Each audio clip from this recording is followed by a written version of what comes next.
Assalamualaikum warahmatullahi wabarakatuh. Waalaikumsalam warahmatullahi wabarakatuh.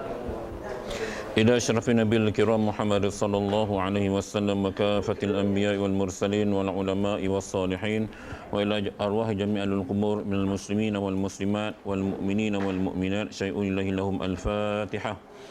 أعوذ بالله من الشيطان الرجيم. بسم الله الرحمن الرحيم. الحمد لله رب العالمين الرحمن الرحيم مالك يوم الدين إياك نعبد وإياك نستعين اهدنا الصراط المستقيم صراط الذين أنعمت عليهم غير المغضوب عليهم ولا الضالين.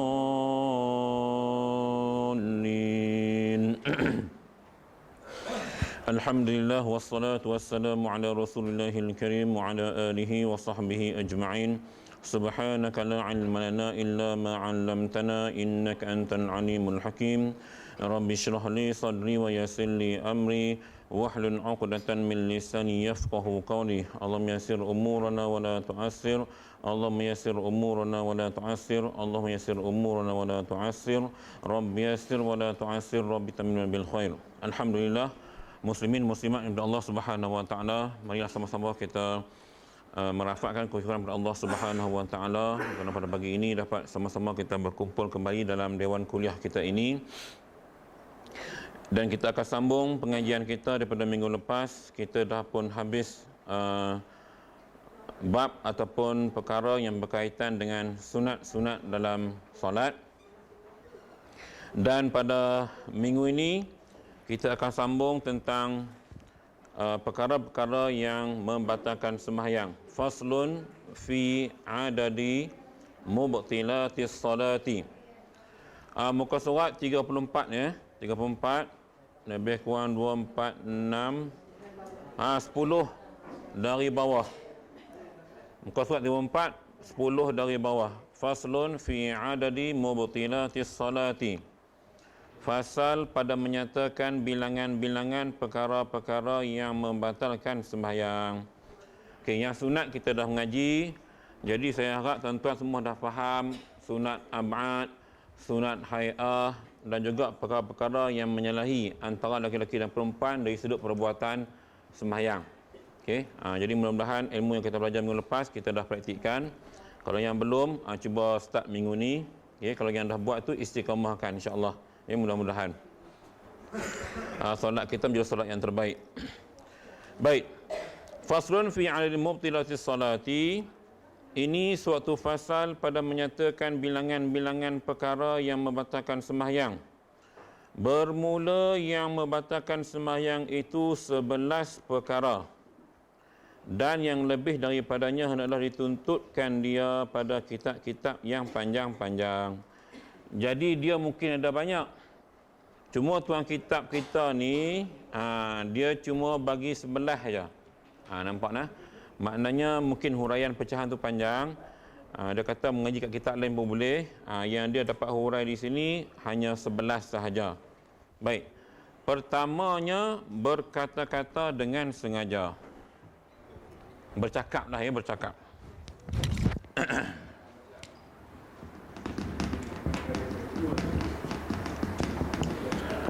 Bahasa moden kita guna bercakap dengan sengaja. Baik. Apa huraian dia sini? Berkata-kata dengan sengaja serta diketahui akan haramnya dan ketahui akan dirinya dalam sembahyang. Dan jika dengan huruf yang tidak memberi faham sekalipun atau satu huruf yang beri faham dan satu huruf yang dimatkan dia dihukumkan 2 huruf, maka batal sembahyangnya dengan yang tersebut. Baik, tuan-tuan. Masuk. Jadi bercakap dalam sembahyang ni dia kata kita tahu benda tu haram dan kita dalam keadaan kita sedang solat, maka kata dia walaupun kita bercakap tu perkataan yang kita tak faham, bukan bahasa kita, tersebut bahasa Jepun mana-mana ke, bahasa Korea ke, bahasa Myanmar ke, bahasa apa sekalipun, walaupun yang kita sebut itu 2 huruf atau 1 huruf yang dimatkan, maksudnya 1 huruf itu tapi dibaca panjang ada maksud, maka semayang kita tadi batal. Jadi senang faham, bila sembahyang hanya boleh cakap Arab saja. Senang fahamlah. Bahasa selain bahasa Arab, jangan siapa-siapa duk bercakap walaupun dia dapat PhD bahasa tu. Pokoklah dia profesor bahagian bahasa Jepun. Tengah sembahyang, dia pergi cakap Jepun pula.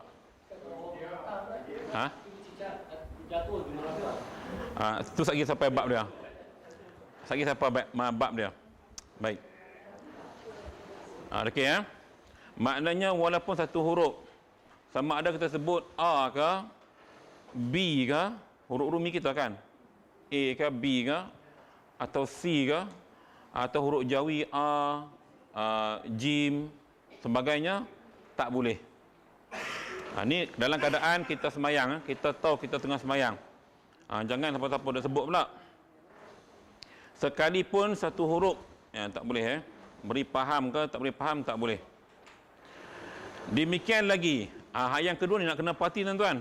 Hak pertama semua faham cakap, tapi yang kedua ni, keadaan kedua, demikian lagi jika ia berdehem-dehem.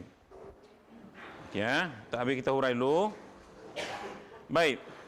Berdehem-dehem atau menangis atau mengeram atau berhembus dengan mulut atau dengan hidung dan banyakkah batuk tu? Batuk saya rasa. Dan bersin jika nyata 2 huruf atau 1 huruf yang memberi faham, batallah sembahyangnya. Baik. Jangan confuse. Sabar sabar. Sebab bila kita baca macam ni, sudah dah. Okey, keadaan pertama berdehem. Berdehem ni kalau tuan-tuan perempuan teringat cerita filem Ali Setan waktu Azmil Musaffar duk muarat Oji Ahmad Daud kan. Atas bah tu, atas bah. Saya nak buat contoh filem moden kok tuan-tuan tak tengok. Jadi buat contoh filem zaman jahiliah kita dulu. Semua berkat tengok, semua zaman tu kita belum sedar lagi tak apa. Azmil dah, baru ni saya duduk sembang dengan dia, Azmil dah bagus dalam ni dia dalam tim saya lah sekarang ni, Nuri House dalam tim saya. Bahagian muwasyid duduk ceramah. Jadi kan dia duduk atas bah mini tu di USM. Cerita tu kan, saya duduk teringat lagi zaman tu. Dia duduk berdehem.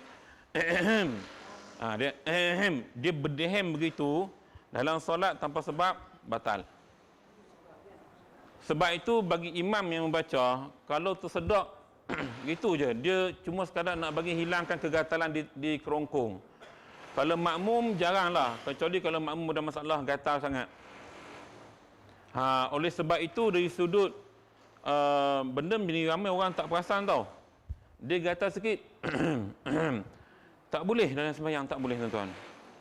Dia boleh kalau terpaksa sangat. Kalau dah memang kalau baca Fatihah tak boleh, dia gatal sangat, sekali cukup. Dia masuk sini kalau berdehem-dehem. Faham kata ganda tu?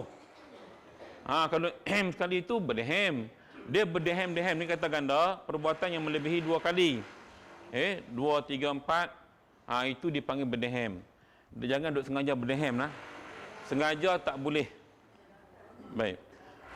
Sebab itulah suara ni bila saya post dalam Facebook saya gambar belimbing buluh pokok depan rumah saya kan, belimbing buluh. Satu hari saya tanya pekerja Indonesia yang duduk sampah-sampah, mereka duduk kutip, mereka minta izin. Saya kata kutip lah. Saya kata buah ni selain duk makan apa bagus dia. Dia kata ya Pak Ustaz, sangat bagus kalau batuk. Saya kata bagus. Batuk dia kata ambil 7 biji, ditumbuk bersama gula batu, dicampur air suam, terus diminum. Saya post dalam Facebook semalam, berapa ramai yang share benda tu dan yang like, sebab benda ni macam benda baru. Duk tengok hari-hari.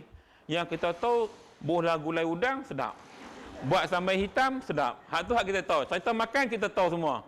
Cerita yang buat ubat, kita tak tahu. Maka, itu antara khasiat buah belimbing buluh. Sekali, siapa nak pembik? Nak tak apa pembik? Banyak. Ambil sekali, ikut suka lah. Hak siapa rasa suara dia kata-kata tu. Nak elok berdehem kan. Pergi ambil sekejap lagi, balik tumbuk gula batu makan. Buah ayak suam sikit. Ya.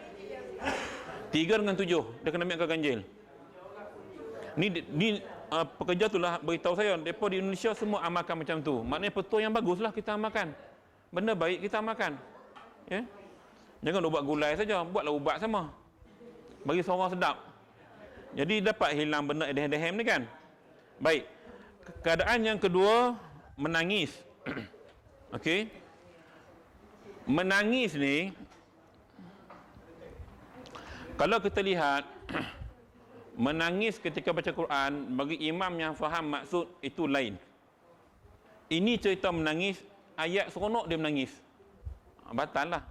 Konon-konon nak rasa sedih, tapi cerita kisah buah-buahan dalam syurga, fiha fawakihatu, kisah-kisah yang betul-betul, tapi dia menangis. Itu batas sebab dia menangis tanpa sebab. Adakah dia terpesona dengan ayat tu sehingga sedih? Sedangkan cerita ayat tu sedih pun. Yang disunatkan menangis orang imam baca tu sebab ayat seksaan, ayat soal seksaan dalam kubur, pada mahsyar tu imam-imam kita baca dia menangis sebab dia menghayati bacaan. Ini menangis tak ada pasal. Makna tak faham tapi menangis. Sebab itu kata dia batal. Jangan Atau mengeram. Siapa tak faham makna mengeram ni pasal benda? Menggigil. Macam orang demam tu, gitu. Baik. Yang tu nak hurai apa sebab tak pernah nak faham. Tapi kalau maknanya kalau demam tu, kita kan dia selimut baju tebal apa semua kan. Jangan duk menggigil waktu semayang sangat dia. Atau berhembus dengan mulut, ni bersiul.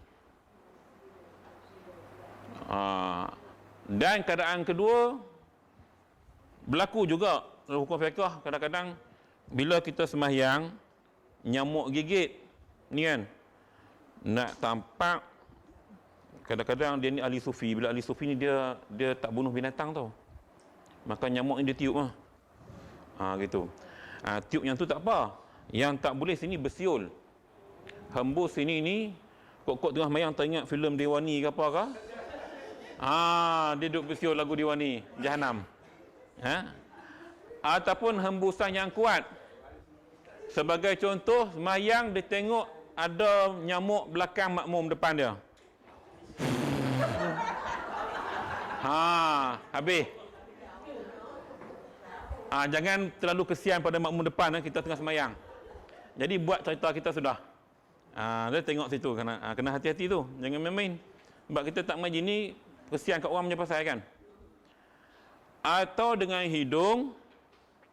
Hidung ni, hembusan hidung jangan berlaku sekuatlah. Kita bernafas biasa tu adalah mungkin nak buang hingus boleh jadi. Serok dia sedut. Sedut okey lagi masuk dalam. Ni jenis hembus sila air bulan terpelanting kena member sebelah, sudah. Tapi kalau untuk, dia kata kalau untuk darurat tak ada masalah, lepas ni ada ayat dia lah. Mana ni kalau sengaja tak boleh lah. Dan mungkin batuk yang menurut saya tu, batuk yang sengaja lah. Dan bersin jika nyata 2 huruf atau 1 huruf yang memberi faham, batallah sembahyangnya. Maknanya di sini kalau sengaja.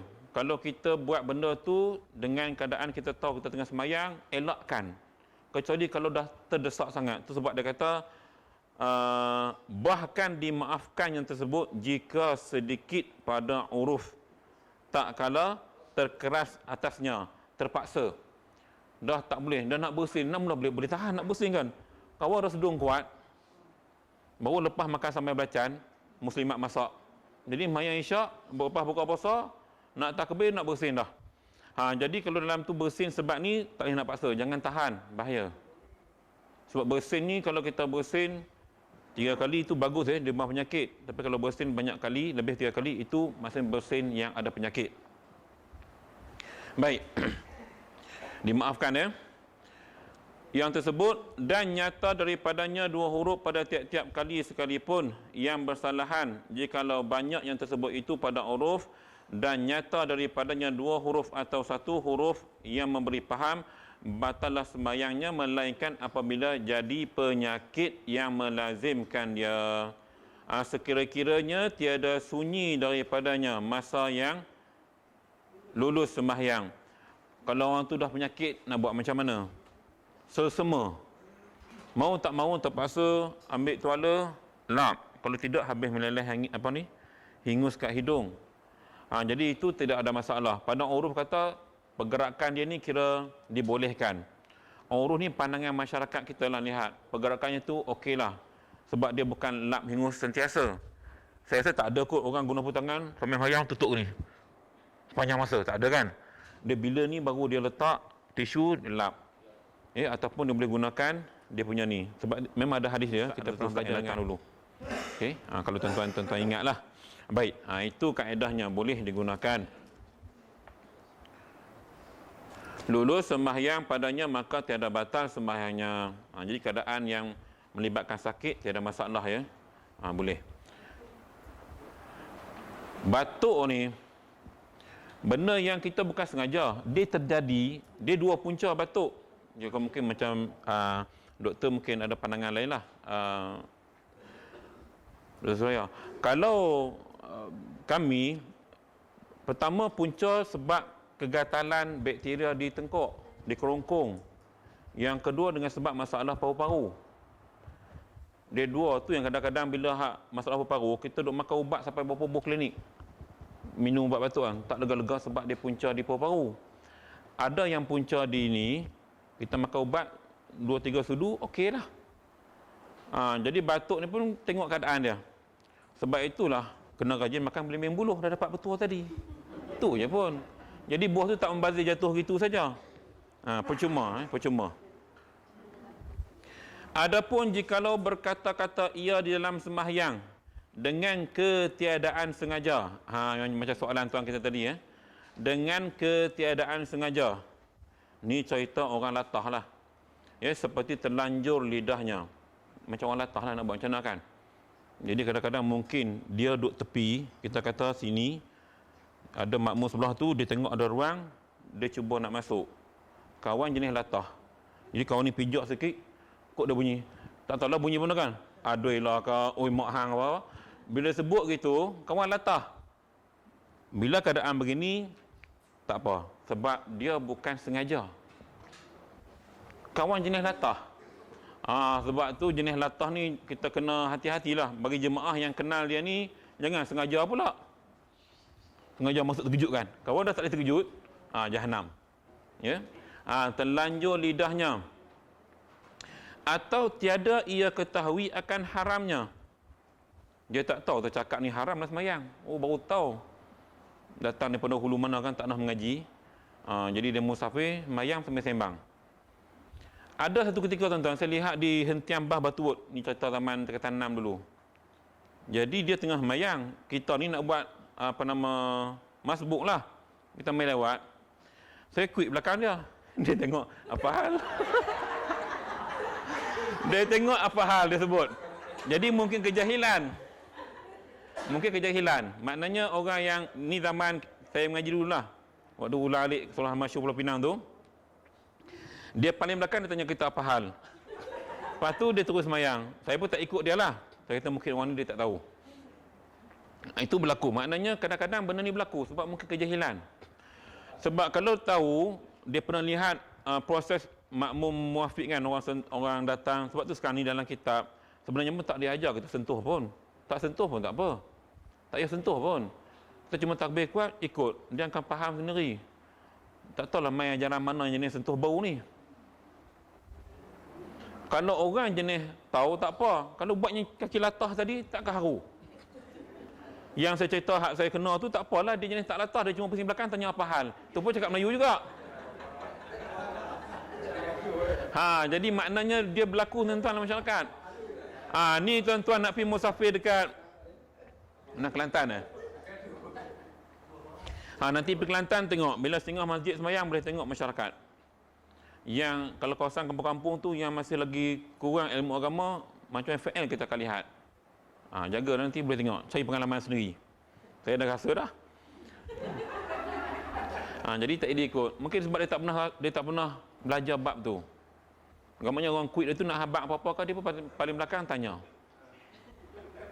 Lepas tu je lah faham, lepas tu dia terus sembahyang balik, saya pun tak ikut dia lah, buat seseorang lah. Jadi maknanya benda tu akan berlaku pada kita, ya. Sebab tak tahu. Tiada diketahui akan dirinya dalam sembahyang, maka jika sedikit perkataannya pada huruf, iaitu 6 kalimah pada huruf atau kurang, tiada batas sembahyang. Okey, macam budak tadi, hak saya tweet dia tu, dia cuma kata apa hal 2 kalimah. Jadi syarak bagi 6 kalimah. Sebut. Nikih tak tahu, bukan sengaja, tak tahu. Jangan duk sengaja pula. Aku mengaji kitab boleh, jangan. Salah faham tu. Nikih tak tahu, memang tak ada ilmu, dia tak mengaji kitab ni, ataupun tak mengaji bab semayang, ataupun mungkin ustaz tu cerita tak habis tentang perkara batalkan solat, ustaz cuma cakap, tak boleh cakap. Dia tak ada pengecualian. Nampak tak? Akan berlaku, tuan-tuan. Jadi kalau setakat 6 ke bawah, maka kata dia dimaafkan, ya. Pada huruf tiada masalah, jadi tak batas sembahyang. Dan jika banyak perkataan pada huruf, iaitu lebih daripada 6 kalimah pada huruf, maka batallah sembahyangnya. Dah sembang macam minum kedai kopi, itu dah lain tu. Dah bukan sembahyang dah tu. Ini berlaku dalam masyarakat, ya tuan-tuan. Apa yang kita cerita ni kebanyakannya berlaku masyarakat yang di kampung-kampung yang tak mengaji, kan. Betul. So benda macam ni lah kita nak kena tengok. Bila kita dah belajar, kita faham. Ya, dengan sebab kejahilan tak apa. Dan keduanya, perbuatan yang banyak lagi berturut-turut seperti 3 langkah. Ni kalau dalam ringkasannya kita tulis pergerakan. Okey. Pergerakan berturut-turut. Mazhab Syafi'i 3 kali tak boleh lah. Ini maksudnya berturut-turut, ya. Baik, kita lihat contoh-contoh dia bagi. Kadang-kadang berlaku di masyarakat kita ni. Seperti 3 langkah yang berturut-turut pada urus sama ada sengaja atau tersalah, batal sembahyangnya. Baik, 3 langkah pergerakan. Sebab tu kadang-kadang waktu kita katakan saf kita kosong, kan. Sebelah kosong, ada makmum terbatal. Kita gerak, jangan gerak macam kita biasa tau. Laju tak boleh. Dia step by step. Kita sekejap, rehat. Dia yang tak boleh berturut-turut. Kalau 3 kali tu, kita batal lah sembahyang. Rehat kejap, baru ni. Cuma jangan tuan-tuan melampau, pergi lompat pula. Jadi tak boleh, ya. Dia kesantunan sunat tu kena ada. Nampak tak cantik dia urukan, slow-slow bergerak. Okey? Ya. Okey. Jarak ke macam mana? Tumaninah. Dia kadang tumaninah. Tumaninah sembahyang macam kita bangun daripada sami Allahu liman hamidah, Rabbana lakal hamd, lebih kurang 2 saat 3 saat gitulah. Kita gerak pula. Cuma dia tak boleh macam tu terus. Laju semacam je. Dia berhenti sikit. Berhenti qada tumaninah, teruskan. Itu yang dia katakan 3 langkah berturut-turut tak boleh. Adapun perbuatan yang sedikit, maka tiada batal sembahyangnya jika tiada dikosok bermain-main dengan dia. Maknanya kita gerak tu dengan ada sebab, bukan main-main. Tak ada kerja, kan. Tengok kosong sekejap sini, ini kosong sini pula. Macam buat tarian pula. Tu tak boleh. Poncor-poncor. Maknanya tiada kosok, dia bukan niat nak main-main, bukan. Baik. Maka perbuatan yang banyak itu sama ada dengan satu anggota atau berbilang-bilang, seperti digerakkan kepalanya dan 2 tangannya dan 1 lompat yang keji, seperti perbuatan yang banyak jua. Walaupun pergerakan kita kepala saja, sebab kepala ni kita cerita nak buat pergerakan berturut-turut payah, tapi kita sengaja duduk pusing, tengok bilang tik cecak berapa, habis. Pun tak boleh. Sebab melibatkan satu anggota. Cuma dia kata walaupun pergerakan tadi bergerak besar, kan, ni pun tak boleh.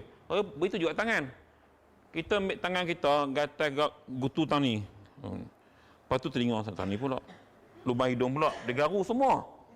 Pergerakan tu berterusan. Walaupun satu tangan pun tak boleh. Dia kira gerak banyak.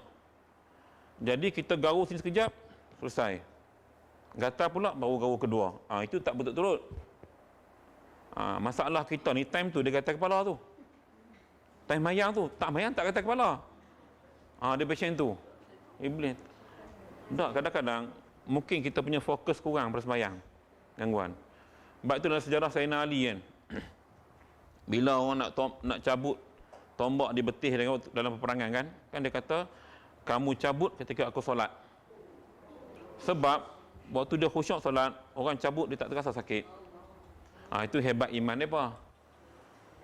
Kalau kita, kau cabut, taruh bius dulu baru cabut. Kalau kita lah, sebab kita tak tahan sakit. Iman dia orang macam tu. Maknanya tahap sembahyang dia. Sebab tu kita Rasulullah pernah uji sahabat. Dia kata, siapa sembahyang paling kosong, aku nak adakan baju besi aku. Semua orang angkat tangan ni. Para sahabat semua hebat-hebat angkat tangan sembahyang. Seorang dia sembahyang, dia kalau dapat kat aku, dah tak kosong dah. Orang kedua begitu juga. Sampai seorang pun tak jumpa. Sebab semua mengaku, ya Rasulullah, ketika kami solat, kami teringat kalau dah dapat kat aku. Sahabat pun itu juga, kalau dah dapat kat aku. Kan ramai sahabat, semua nak baju besi. Itu Nabi uji tu. Baju besi je pun. Bukan cerita duit banyak pun, tak baju besi je pun. Itu maknanya iman ya. Khusyuk solat pada tahap tu. Rasulullah uji para sahabat dia. Apatah kita lagi ya. Baik. Demikian lagi. Menggerakkan sekalian badannya atau kebanyakannya. Jadi kalau dah ini pun tak boleh, tambah duk pusing badan tengok sini. Ada habis macam tu kan. Budak-budak mayang biasa kan budak-budak kan. Langut tengok sini, paling belakang pun ada. Standard tu. Budak-budak. Kita bapak budak yang buat gitu. Baik. Adapun perbuatan yang banyak yang membatalkan sembahyang itu jika dengan anggota yang berat, maka jika dengan anggota yang ringan tiada batal sembahyangnya, seperti digerakkan segala anak jarinya. Maknanya anak jari kita ni, gatal tadi kita garu ni tadi tak ada masalah. Dia tak bergerak asas, dia cuma gerak ni tak batal, tak apa. Kok-kok lah rajin kan, rajin lukis peta Malaysia ke apa sini, rajin, mayang tak khusyuk, macam-macam pergerakan jari tu. Jadi itu tak batal. Atau kata dia yang keadaan kedua,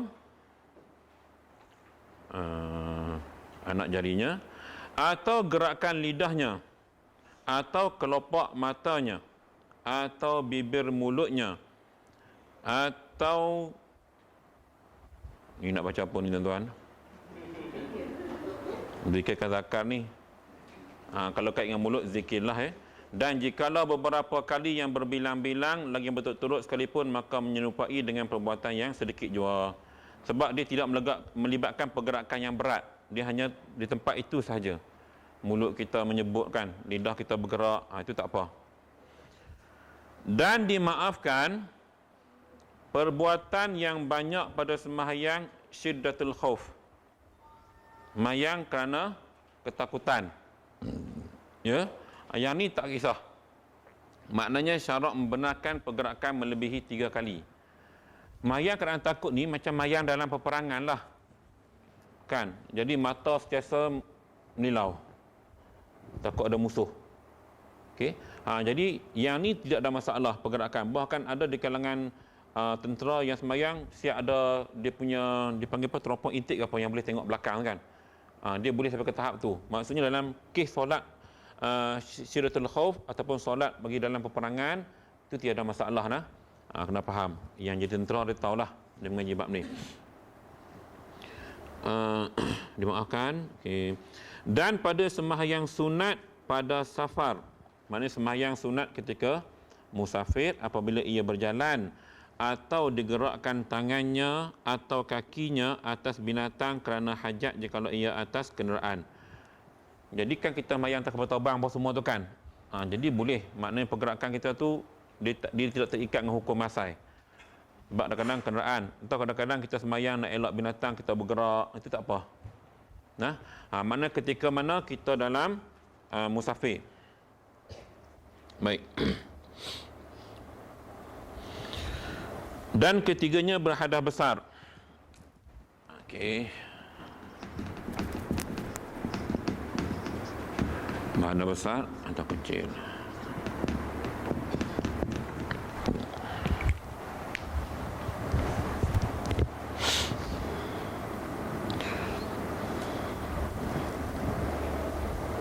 Berhadas besar atau kecil di dalam sembahyang jika daripada orang yang tiada dapat air dan tanah atau orang yang daimul hadas sekalipun yang lain daripada hadasnya yang daim. Maknanya di sini, kalau kita ada hadas besar atau kecil atau ketika sembahyang tu berlaku benda tu, maka sembahyang kita dikira batal. Walaupun dia kata di sini atau orang yang daimul hadas, orang yang jenis tak boleh tahan kencing dia. Kan jenis ada kencing kerak. Kan ada kan hak spesifik macam ni, ataupun bagi lelaki yang ada prostat kan kencing tak puas apa semua. Jadi kes gini kata dia batal sembahyang. So kena jaga betul-betul. Sebab dia bila berlaku hadas, sembahyang automatically batal. Cuma dalam syarak ni dia bagi kelonggaran bagi yang jenis kencing tak lawas ni, dia ambil wuduk. Katalah bila dia ambil wuduk tu ayak tu duk keluar lagi, maka dia hanya boleh buat untuk sekali sembahyang je. Sebab jenis keluar kerak ni, dia ambil wuduk juga, dia pakai spender, dia taruh apa benda yang sesuai, dia sembahyang, lepas tu dia kena ambil wuduk semula, tukar balik pakaian. Sebab apa? Ini keadaan yang nak buat macam mana, bukan berlaku pada semua orang tapi ini kes sakit. Yang macam yang lelaki yang jenis prostat, yang ataupun yang ada batu karang, yang ada masalah buah pinggang, kan kencing tak lawas. Kan kadang-kadang kita dah bernehem semua dah. Kita dah buat semua benda yang syarak ajar. Tiba-tiba tengah-tengah berjalan terasa ayak kencing keluar lagi. Kalau sentiasa begitu, itu penyakit kita, maka yang tu diberi kelonggaran. Maknanya kita basuh, cuci, ambil wuduk, sembahyang. Lepas tu untuk sembahyang kedua kena ambil wuduk lain. Dia tak boleh lah. Dia sebab dia kes emergency. Sebab tu di sini batal tetap batal. Kalau kes yang macam ni, cuma ada kelonggaran yang saya sebutkan tadi maknanya berhadas besar atau kecil dalam sembahyang jika daripada orang yang tiada dapat air dan tanah atau orang yang daimul hadas sekalipun yang lain daripada hadasnya yang daim. Maknanya tak kira lah. Janji kalau kita sembahyang, kalau ada hadas, kencing ataupun kita hadas besar, maka sembahyang kita tadi batal. Sebab tu kena suci dulu. Suci hadas kecil dengan cara kita berwuduk, manakala suci hadas besar dengan cara kita mandi wajib. Sama ada mandi itu dengan cara tayamum kalau tak ada air atau sebagainya. Dan keempatnya, kedatangan najis yang tiada maaf daripadanya. Ini dia panjang huraian dah. Kedatangan najis. Dal macam raw pula. Gitu. Ni ada huraian kedatangan najis. Najis boleh datang. Baik. Maka jika jatuh najis yang kering atas kainnya atau badannya, maka dikibaskan dia dahulu daripada masa luas tamakninah, atau najis yang basah jika dicampakkan dia dengan barang yang jatuh atasnya dahulu daripada masa yang tersebut, dengan ketiadaan yang digenggamkan dia dan ditanggungkan dia, tiada batal sembahyangnya. Baik, dia ni kadang-kadang, contohnya kita tengah sembahyang ni tiba-tiba tik cicak jatuh tang ni, kita pun kibah gitu, kita tak genggam tak pegang pun kibah gitu, tik cicak tu jatuh, so teruskan sembahyang, dia tak batal lah. Ataupun najis basah sekalipun tapi boleh digerakkan dengan kibah tu juga pun tak apa. Okey, kena cepatlah. Ni kena cepat. Itu katanya dimaafkan. Kes najis ni waktu sembahyang biasanya tik cicak je pun. Yang lain tu jarang berlaku lah. Kalau yang lebih teruk pada tu kan, najis manusia tak mungkin. Tik kucing bau jauh kita tahu dah kan. Biasa tik cicak. Jadi kita kalau kering, kita jentik gitu, kibas gitu dengan baju kita, kes gitu dia jatuh, maka teruskan sembahyang. Tak ada masalah. Cuma kes berlaku kalau kita tak tahu, sedar-sedar dah habis sembahyang. Allah mak ada tak cicak. Waktu tu kena sembahyang balik lah, tak nak buat apa lah. Ini yang berlaku ketika kita solat. Sebab tu dia kata, kalau jatuh najis, dia banyak huraian. Jatuh, kalau kita tak buat macam tadi, sembahyang kita batal lah. Kita biar. Biarlah. Teruskan sembahyang kita batal. Jadi kita dah mengaji hari ni, kalau andai kata najis kering jatuh, kita nampak depan kita, benda tu kita boleh kibah. jentik dengan kain. Sebab tu bila semayang, kita sunat pakai yang longgar-longgar. Macam perempuan telekung, okey lah. Dan lelaki, jubah apa semua kan. Cuba kalau pakai seluar jeans semua, nak kibas macam mana? Seluar jeans. Susah nak kibas kan sebab dia keras. Itu yang masalah sendiri ya. Maknanya kita pakai yang longgar-longgar. Macam baju ni kita mudah kita pakai gitu. Boleh teruskan sembahyang. Cuma ini pada pakaian kita nah. Kalau pada ni susah nak kibas. Ni nak kibas macam mana? Buat tak keluar. Tu dah gerak banyak kali tu batal sembahyang. Maka berhenti sembahyang, pergi basuh, sembahyang baliklah. Ni kes kalau atas pakaian. Tu dia kata boleh di sini ya. Dia tidak ada dimaafkan dia, tiada batal. Kalau kita dapat, jangan syarat, jangan genggam, jangan pegang je. Ya, tu tak boleh. Dan kelimanya, terbuka aurat. Ni banyak isu sini ya. Terbuka aurat. Jawi baru di eja kaf ni tak ada alif ya. Yang punya ka semua tak ada alif. Suka, duka. Dekat tak terima alif kalau dalam ejaan Jawi Zabah. Tu pedoman Jawi lah. Ingat mengajak Jawi dulu. Terbuka aurat maka jika dibuka oleh angin. Keadaan pertama ya. Jika dibuka oleh angin dan ditutupkan dia dengan bersegera dahulu daripada lalu masa sekurang-kurang tamakninah, tiada batal sembahyangnya. Angin tiup, cepat-cepat kita tutup. Perempuan lah biasanya ya. Kita cepat-cepat tutup. Baik, itu tak batal kalau kita buat dengan cepat. Selama tiada berulang-ulang dan berturut-turut sekira-kira berkehendak pada menutup kepada beberapa gerak yang banyak lagi berturut-turut, maka jika ada yang demikian itu batal sembahyang. Maknanya kita buat tu sekali je. Tapi kalau dah melampau sangat, contohnya macam ni. Angin tiup ni sama ada angin daripada kipas angin ataupun angin luar. Sebab itu kipas angin sembahyang elok di atas. Kalau di depan boleh kira, di belakang bahaya. Perempuan takut dia terbuka laju sangat. Jadi kita sekali tu dia kata tutup gitu okey lagi. Tapi kalau banyak kali tutup angin pula dah, tutup pula dah. Jenuh tu tak boleh. Perempuan tak boleh. Maknanya dia hanya boleh buat sekali, lepas tu dalam masa yang lama sikit sekali, tak apa. Jangan kerap ataupun banyak sangat pergerakan, itu tak boleh. Kalau terbuka aurat disebabkan oleh angin. Dekat sini ya. Baik. Atau dibuka akan dia oleh binatang seperti kera. Ni tak tahulah tentang mayang di ar-ar mana-mana kan banyak kera hak pijak hutang kan.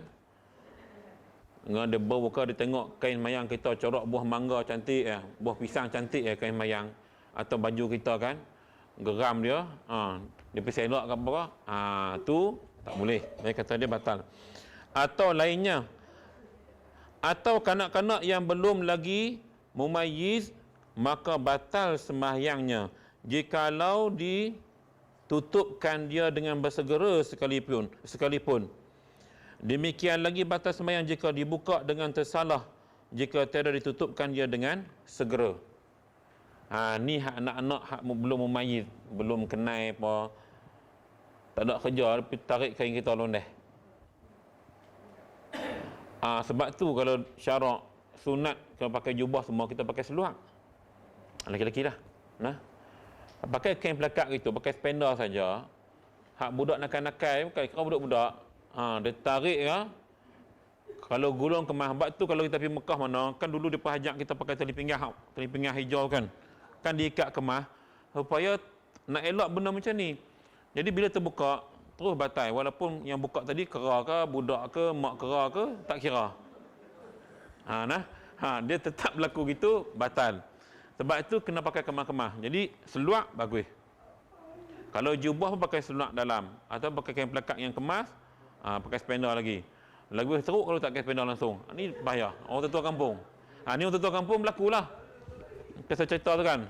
Tok Imam tu jadi ni masalah ya. Jaga. Terbuka aja batal. Aurat kena jaga. Dia biasa perempuan lah, lelaki-lelaki ni tak sangat Tapi kadang-kadang mungkin berlaku lah. Kalau dia cerita, kalau kera saya elok, memang ada cerita lah tu. Saya melihat faktor pemakaian. Ya, perempuan kalau baju sekarang kan, corak bunga, corak buah. Kera bukan dia tahu asli tak asli kan. Nampak buah pisang, ya tak ya, ya tak ya. Macam pisang tiruan tu. Favorite dia kan. Ini masalah yang berlaku ya. Jaga. Sebab tu perempuan ni elok pakai gelap-gelap. Betul? Kalau warna pun biar gelap-gelap.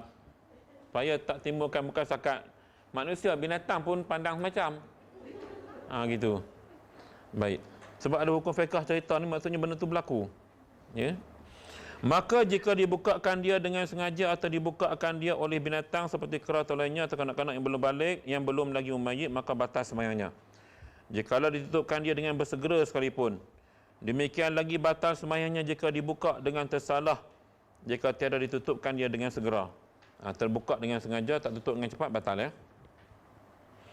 Dan keenamnya, mengubahkan niat. Okey. Ubah niat. Ini pun banyak keadaan. Kita boleh banyak benar ini.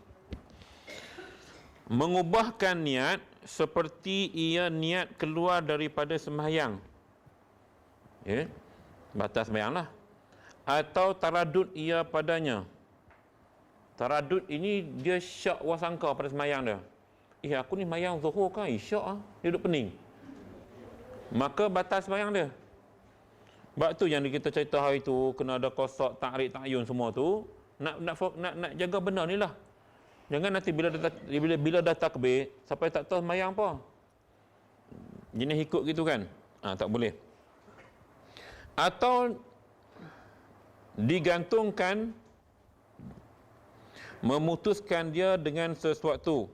Maka jika dipalingkan sembahyangnya yang ia padanya akan sembahyang yang lain, padahal mengetahui ia lagi sengaja, batas sembahyangnya. Maknanya dia tengah sembahyang zuhur, tiba-tiba dia kata, aku nak sembahyang asar lah, sembahyang zuhur ni kira sembahyang asar lah.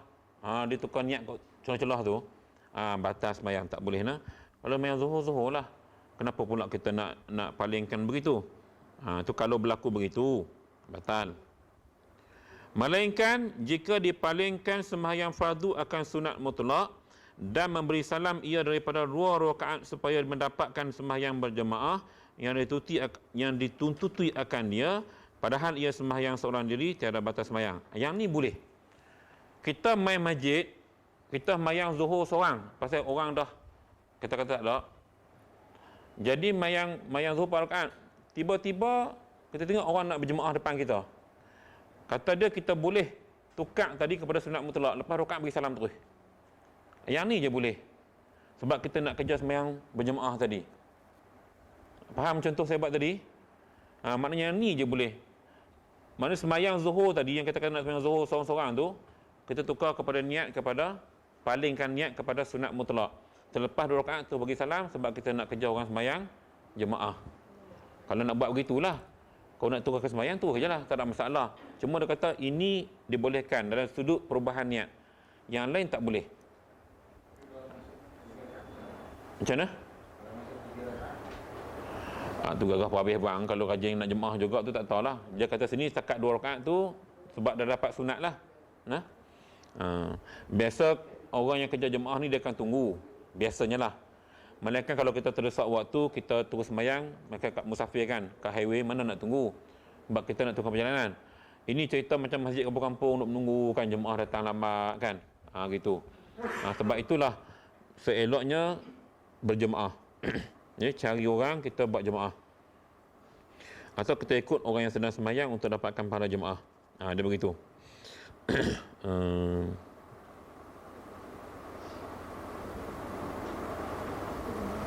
Bahkan sunat baginya dipalingkan dia jika luas waktunya. Jadi kalau waktu tu banyak lagi, elok dia palingkan, ubah niat tadi kepada solat sunat mutlak 2 rakaat, terus dia tunggu untuk sembahyang zuhur. Jadi ini yang berlaku pada kami di Turki yang saya cerita itu. Kan mereka sembahyang subuh lewat, dia lagi 20 minit nak habis waktu mereka qomat. Jadi dia bila masuk waktu, dia tak azan lagi, dia baca Yasin apa semua kan. Lepas tu baru dia azan. Lepas azan pula baca lagi surah apa-apa kan. Dalam 10 minit nak waktu nak matahari terbit tu baru dia semayang. Lewat. Kita mazhab Syafi'i MP, gelisah dah kita jenis mayang awal. Last saya Ustaz Rozi semua tim kami ni decide untuk mayang subuh berasingan. Lepas tu kami lagi keluar. Dia punya marahan kami. Oh, pokok dia marah tu. Tak hormat lah, tak nak semayang jemaah semua. Sebab kita jenis kita, subuh awal, mereka memang jenis tu. Dia subuh dengan asar, dia akan mayang lewat. Ni saya nak beritahu, kalau tuan-tuan berjalan belah sana, mazhab sana memang dia semayang lewat. Jadi kita kena tunggu. Kalau kita nak mayang jemaah dengan mereka. Ni yang berlaku. Jadi kita terpaksa buat sendiri sebab kita, mazhab kita kena mayang awal waktu. Mereka tak apa. Orang naik bas pergi kerja semua, mereka tak mayang subuh weh. Kok luar dia macam tu. Lagi matahari tak naik dalam 10 minit pun dia komat. Sebab tu yang semayang subuh ni kadang-kadang orang tua-tua ya. Kecuali hari Minggu. Hari Minggu ni ramai orang muda-muda. Yang tuan-tuan duk lihat dalam video semua tu, itu biasa hari Minggu. Hari tak kerja lah kan. Tu ramai orang muda semayang. Hari biasa ni banyak orang tua-tua lah. Dekat sebelah hari sana tu saya duduk semayang 2-3 masjid. Lepas tu semayang kat hotel lah. Sebab mereka semayang lewat sangat. Kita nak gerak dah pukul 7. Mereka pukul 7 tak komat lagi. Kita pukul 7 dah habis lah kan. Dah makau tercanai ke dapat dia dah. Dia gitu. Dah ni dah. Baik. Dan ketujuhnya, berpaling daripada kiblat dengan dadanya ke kiri atau ke kanan. Batal semayang Dan jika dipalingkan dia oleh seseorang dengan dikeras atasnya, jikalau kembali ia dengan segera sekalipun, batal sembahyangnya. Baik. Pertama, kalau sengaja. Maknanya kita semayang, kita berubah dada kita daripada menghadap kiblat. Sama ada kita pusing kot ni ke, tak betul batal. Ataupun keadaan kedua, orang ubah kita. Orang gila mana main tengok mayang salah ni. Orang gila main masjid, dia pergi pusing badan kita. Tetap batal semayang. Di Masjid Negeri Pulau Pinang, saya pernah lihat. Dia ni tak tahulah waras tak waras. Dia orang semua mayang hari Jumaat. Orang semua menghadap ke sini. Hamba Allah ni main semayang, dia menghadap belah kanan. Pak Bilal mai, pusing badan dia. Pusing. Ni balik. Dia pun semayang terus lah. Saya ingat orang yang kurang ni kot. Sedangkan orang semua menghadap kiblat, dia seorang yang menghadap belah utara. Jadi Pak Bilal datang pusing badan dia gerak tu, pusing dia pun ikut tu semayang. Itu yang syok tengok tu. Relax aja dia sambil semayang tu. Ini keadaan yang berlaku. Sebenarnya ada berlaku. Apa yang diceritakan tu saya pun lihat.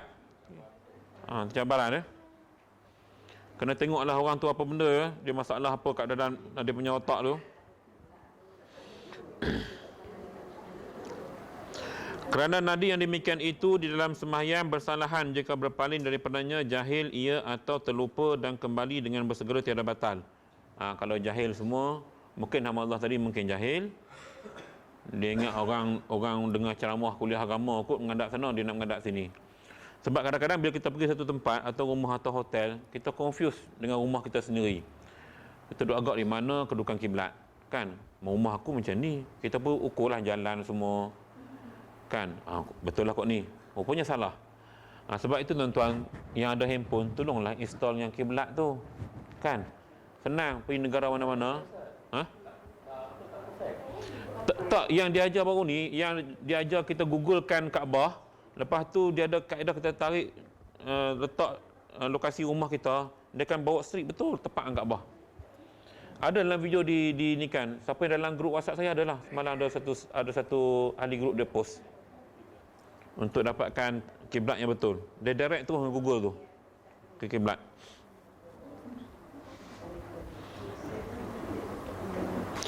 Dan harus yang tersebut pada sembahyang syiratul khauf. Okey, mayang yang kena peperangan tak apa ya. Dan pada sembahyang sunat pada musafir. Maknanya dalam kita bermusafir ada pengecualian lah ataupun ada kekurangan di situ ya. Dan ke-8 dan ke-9 makan dan minum. Ni nampak sangat gila lah kot. Ya. 7, 8. Ni berpaling. Paling Kaabah kiblat. Ni makan dan minum. Biasanya yang buat ni orang gila lah biasanya lah ya.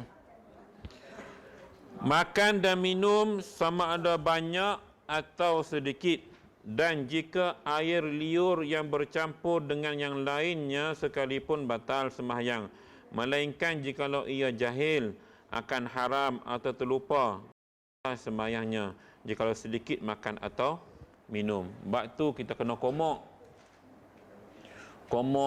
gigi kita ni, kena buat cuci betul-betul, terutama lepas kita buka puasa. Kan kadang-kadang kita tak perasan. Sebab itu buka puasa ni, mengapa Islam suruh makan kurma apa semua tu kan, benda tu mudah dikeluarkan balik, lekat-lekat tu mudah dikeluarkan. Kalau kita makan daging semua, lekat celah gigi, susah tau. Alhamdulillah, sudah dah, alhamdulillah cari jahanam. Sebab itu kata dia, walaupun air liur kita bercampur dengan makanan pun tak boleh. Tu komo dengan sepuas hati, rasanya memang kosong. Nak elok bersugi lagi sekali. Gosok berpuas hati baru kita solat, supaya tak ganggu sembahyang kita. Cuma pengecualian dia kata untuk orang yang terlupa, tak batal ya, terlupa ataupun jahil, itu tak batal. Makanan tak ada rasa dia. Makanan tak ada rasa.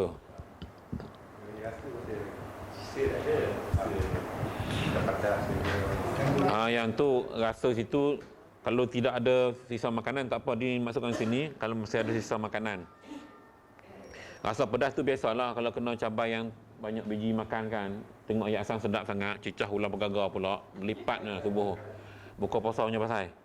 Macam baru ni kan, yang kita buka puasa Ahad tu. Dahsyat tu lauk tu, ya, dahsyat lauk dia. Dia menggugat iman orang buka puasa tu. Dia gitu. Baik. Dan ke-10-nya tertawa-tawa yang nyata dengan dia 2 huruf atau lebih, ya, ha bunyi tu, ya, atau lebih 1 huruf yang memberi faham, orang tahu memang dia ni jenis gelak ni, dan jika terkeras atasnya oleh tertawa-tawa, tiada batal sembahyangnya jika sedikit seperti barang yang telah terdahulu. Kalau sikit tak apa. Dia cerita dia yang gelak ni, isunya timbul pertama sebab tak khusyuk. Yang kedua, mata dia memang tak pandang tempat sujud, dia tengok tempat lain. Tengah-tengah mayang, tengok member depan jemaah kita pakai t-shirt. T-shirt pula gambar kartun belakang Popeye. Popeye duk tumbuk hak musuh dia tu, hak bok-bok tu. Dia baca Fatihah, dia tengok dialog kat baju t-shirt orang tu, dia gelak. Maka batal sembahyang dia. Tu kita sembahyang jangan pakai baju hak mengarut. Dah jumpa kadang-kadang, aduh, masjid kita pun ada hak budak muda-muda kan pakai t-shirt. Depan tak tulis apa, yang belakang tulis banyak. T-shirt kita lah semua jenis tulis belakang macam-macam. Let's go tu macam-macam lah tulis. Kalau tulis benda yang baik tak apa, saya bimbang tulis benda yang menggelikan hati. Orang baca, dia boleh ketawa tau. Dia tak fokus makmum belakang. Tu tak sedar tu, tiba-tiba duk ha-ha ketawa. Pasal apa dia ni gelak ha? Rupanya dia gelak dia baca kartun kat depan. Serupa yang mayang lapik sejadah dengan suara rabak. Tuan-tuan boleh bayang tak? Jadah tak buat? Boleh suara rabak, boleh, bersih. Dia dah hukum bersih betul. Tapi kalau dia lapik betul-betul cerita kemalangan ngeri. 5 orang maut di Tanjung Pinang. Tuan-tuan boleh bayang kat dia semayang dia baca tu. Nampak macam khusyuk, kawan duk baca berita. Lagi teruk lepas mayang cerita kat orang, aku baca berita. Habis. Jadi maknanya tu sebab biar tak tulis apa depan kita. Ni berlaku tuan-tuan. Memang terutama jadi pakai baju ni. Saya budak muda kan. Aduh, susah. Sebab tu bila kita semayang kena tengok tempat sujud. Bila mata menila dia mula. Lepas tu macam budak-budak duk lari kat depan kan. Kalau kita tak kuat iman, budak-budak kan biasalah watak dia kadang-kadang kalau orang yang tak tahan boleh ketawa. Budak-budak. Ini jaga ya. Sabar je lah ya. Ni kes ketawa. Atau keadaan kedua, kadang-kadang dia semayang tak khusyuk, hati teringat cerita P. Ramlee. Pun ada lagu tu. Macam-macam. Dia teringat ni benda-benda ni, dia mula ketawa seorang dia. Kita pelik, ni pasal apa? Mayang senyum kita jadi pelik. Nampak sangat ya, dia teringat macam-macam. Dan ke-11-nya murtad wal'iyadzubillah dengan perkataan atau perbuatan atau cita-cita dan tinggal lagi beberapa perkara yang batalkan sembahyangnya, maka setengah daripadanya memanjangkan rukun yang pendek dengan sengaja batal sembahyang, dan iaitu i'tidal dan duduk antara dua sujud, terlalu panjang dan setengah daripadanya terkemudian makmum daripada imam pun ada juga, dan terdahulu atasnya dengan dua rukun dengan ketiadaan uzur. Dan setengah daripadanya menelan akan dahak dan lainnya, kahak. Cerita kahak ni tuan-tuan, kalau dah teruk sangat berhenti sembahyang pergi ludah lah. Dia sebab dalam hukum telan kira tak boleh. Sebab tu yang kita berdehem tadi, tujuannya kita nak redakan tu. Hem tu kan, nak redakan tu. Sebab berlaku kadang-kadang dia terletak antara rongga hidung dengan kerongkong, jadi duduk tengah-tengah. Kita duduk confuse. Nak telan tak pi kan? Duduk sedut kuat terus masuk telan. Jadi tu kira batal. Jadi maknanya berhenti pi ludah. Macam mana? Tak apa, yang tu tak apa. Kita luah ambil tisu, tak apa. Jangan ambil baju kita, sekali orang tengok tudung kuning melekat, pekat hijau. Tu elok mayang bawa tisu ke sapu tangan.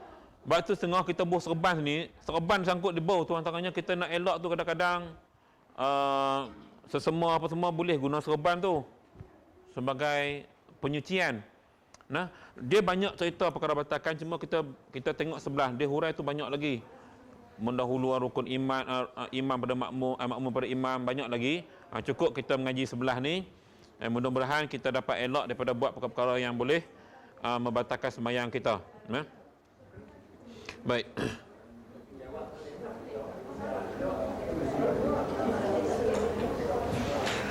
Okey, jadi kita berhenti di situ dulu noh. Kita akan sambung balik faslun fi sujudi sahwi. Bab mayang, bab sujud sahwi.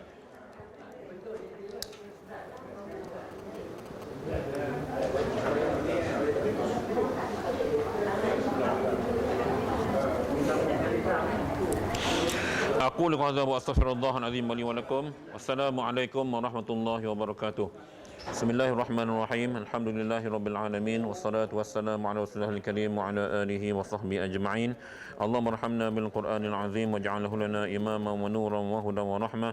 Allahumma dzakkirna minhu ma nasina wa 'allimna minhu ma jahilna warzuqna tilawatahu ana alayhi wa atrafan nahar waj'alhu lana hujjatan ya rabbal alamin. Wa sallallahu ala sayyidina Muhammadin wa ala alihi wa sahbihi ajma'in. Walhamdulillahirabbil alamin.